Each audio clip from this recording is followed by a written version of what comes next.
santificado, é uma mensagem de consolo.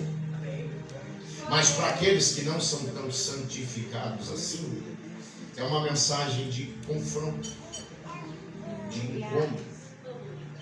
É natural, e eu percebo, no decorrer da caminhada do ministério, que não é uma nem duas vezes.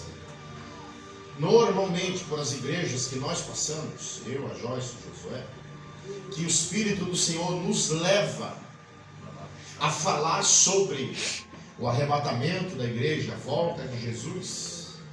Existem pessoas que ficam profundamente incomodadas no culto, ficam inquietas, agitadas, dá sede, dá vontade de ir no banheiro, dá vontade de sair, lembrar de atender o telefone, porque falar daquilo que nos confronta nos dias de hoje, as verdades do Evangelho, causam em algumas pessoas literalmente um tipo de perturbação. Mas para aqueles que têm desejo do céu, para aqueles que têm a alegria do céu, para aqueles que têm a aspiração do céu, falar do arrebatamento e da volta de Jesus já é motivo para ele procurar na igreja, no bolso ou nas folhas da Bíblia, o seu lenço. Já é motivo para ele abaixar a máscara, porque ele sabe que a máscara fica molhada. Já é motivo para ele, se ele não tiver um lenço na mão e for um obreiro, ele já vai mudar o lado da gravata, porque ele sabe que a ponta da gravata vai ser usada para secar as suas lágrimas. Porque a maior esperança do crente não é a cura da Covid. A maior esperança do crente não é uma política justa, correta e íntegra. A maior esperança do crente é a volta de Jesus.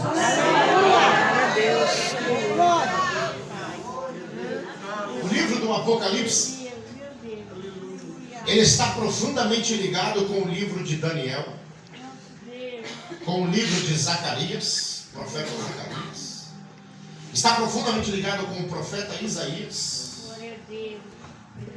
E está profundamente ligado com os evangelhos de Jesus. Para ser mais preciso, com Mateus, Marcos e Lucas. O livro do Apocalipse está profundamente ligado com as cartas de Paulo às igrejas, que ele deu a manutenção das doutrinas básicas ou fundamentais da graça. Há uma harmonia do Apocalipse com as cartas de Pedro. Há uma harmonia do Apocalipse com as cartas de João, as epístolas de João, também de Tiago, também de Judas. E há uma harmonia de Apocalipse com a epístola universal dos Hebreus. Aquilo que João no Apocalipse nos deu uma direção, a harmonia da Bíblia entre os livros profetas maiores, menores, os evangelhos, as epístolas gerais e universais, elas corroboram, elas cooperam, elas dão base, elas abrem um leque para se entender.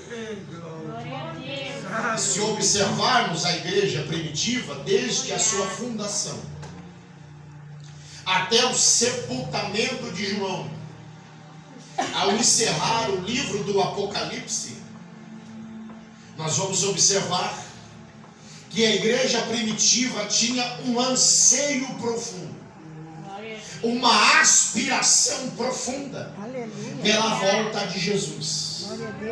E essa aspiração profunda, este anseio profundo sobre a volta de Jesus, ela não começou a existir com a ascensão de Jesus. Em Atos capítulo 1, quando Jesus começa o seu ministério, a evangelização e a preparação e a formação da igreja primitiva, ele já começa a dar indícios, pinceladas, notificações, alertas, que ele não ficaria em corpo, carne, sangue e osso presente com os discípulos que a passagem de Jesus na terra seria por um período. Então os discípulos, que já estavam profundamente afeiçoados a Jesus, começam a mapear, a decifrar, através da mensagem de Cristo evangelística e a mensagem parabólica ou parábolas de Jesus, que o ministério de Cristo estava se encerrando na terra. E ao encerrar o ministério de Cristo, os discípulos têm a preocupação de anteceder o momento exato e saber em que momento Jesus iria voltar para estar com eles novamente. Quando Jesus está chegando no 3º ano do seu ministério, e ele vai passar os 6 últimos meses com os discípulos, o momento que antecede a crucificação de Jesus, ele só vai passar uma vez por Jericó. Ele vai descer a Jerusalém, vai ter uma entrada triunfal, e os discípulos estão observando esse fato e o andamento de Jesus em Jerusalém. E entre eles, Jesus vai entrar em Jerusalém e vai para o templo, vai censurar os escribas, capítulo 23 de Mateus, vai colocar os fariseus no seu devido lugar. E quando ele está saindo do pátio, os discípulos vão olhar um para o outro e vão levantar uma pergunta. Mateus capítulo 24. Glória a Deus. Os discípulos queriam introduzir ou matar a sua curiosidade de quando Jesus iria voltar. Então eles vão usar uma sombra, um antitipo, que é uma estratégia do discípulo, através de uma pergunta rasa, obter uma resposta profunda.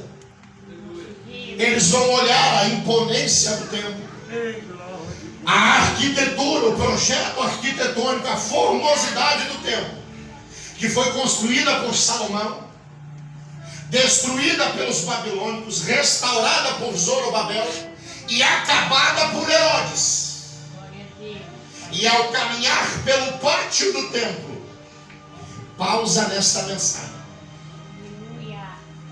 Quando Jesus estava caminhando no mármore que havia no pátio do templo, aquele mármore era tão formoso, aquele pátio era tão polido, que em épocas de chuvas, os sacerdotes e levitas recolhiam da nação o sal insípido que perdia o sabor e jogava nos mármores do pátio, para quando o judeu pisasse, ele não escorregasse no mármore. E é por isso que Jesus disse, para não se transformarmos em sal insípido, para não ser pisoteado pelos homens. Essa é a origem. Fechando parênteses e voltando na mensagem, Jesus estava caminhando por esse pátio, por esse átrio, e eles vão observar todo esse projeto arquitetônico e eles vão querer arrancar um elogio de Jesus. Jesus vai entender a natureza da pergunta e do questionamento. Ele vai parar sobre o mármore do pátio, vai estender a mão e vai dizer: estão vendo todo esse projeto arquitetônico? Estão vendo essas pedras lavradas, finamente trabalhadas para que a sua medida seja exata, uma após a outra? E ele vai deixar escapar uma profecia que vai provocar silêncio no colégio apostólico. Ele vai dizer: não vai ficar pedra sobre pedra que não seja derrubada ou destruída. No verso 1 e 2, Jesus e os discípulos estão no pátio do templo. No verso de número 3, ele está fora dos muros, subindo o Monte das Oliveiras. Entre o verso 1 e 2, eles estão caminhando no pátio do templo. O verso de número 3, Eles já estão na encosta da montanha do Monte das Oliveiras. Entre o pátio do templo e a montanha, o Monte das Oliveiras, os discípulos ficaram em silêncio absoluto, olhando um para o outro e indagando com os olhos: que mensagem é essa? Que profecia é essa? Mas como na montanha, no Monte das Oliveiras, havia um grande número de pessoas, os discípulos ficaram curiosos com isso. E ao redor da multidão, para que não alarmasse no povo, verso de número 3, os discípulos chamam Jesus em particular.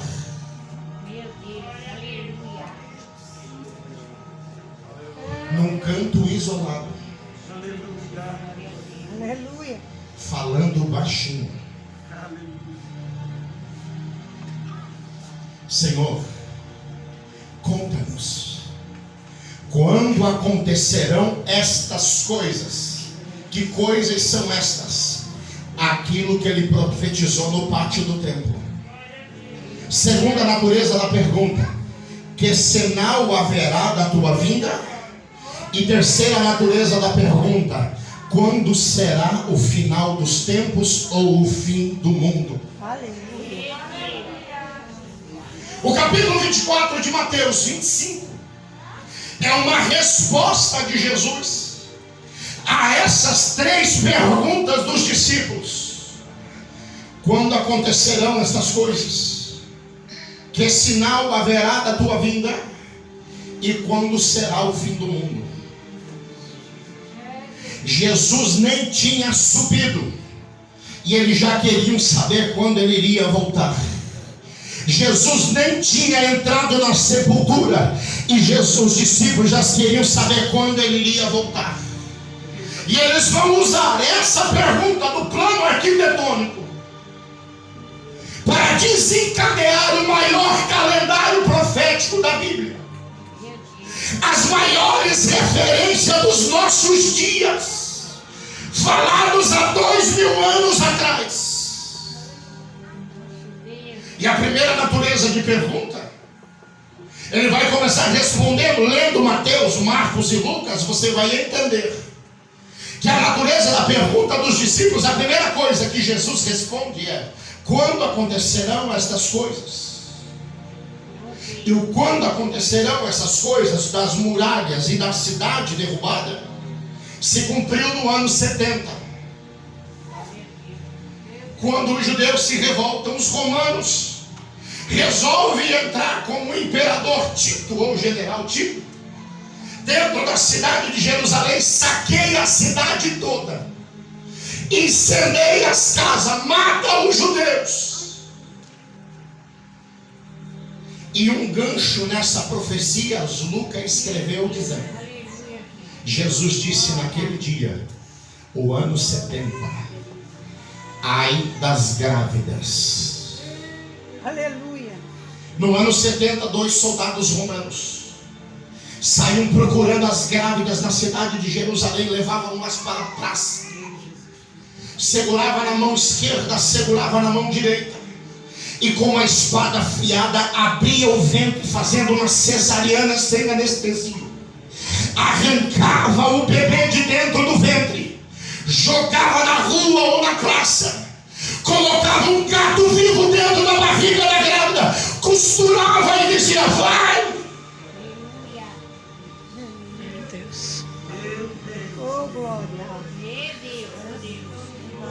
Aleluia. Quando Jesus está indo para a crucificação, na via dolorosa que as mulheres choram por ele, pela sua dilaceração nas costas, dilaceração, ele vai parar a caminhada e vai dizer: não chorem por mim, chorem por vocês mesmos.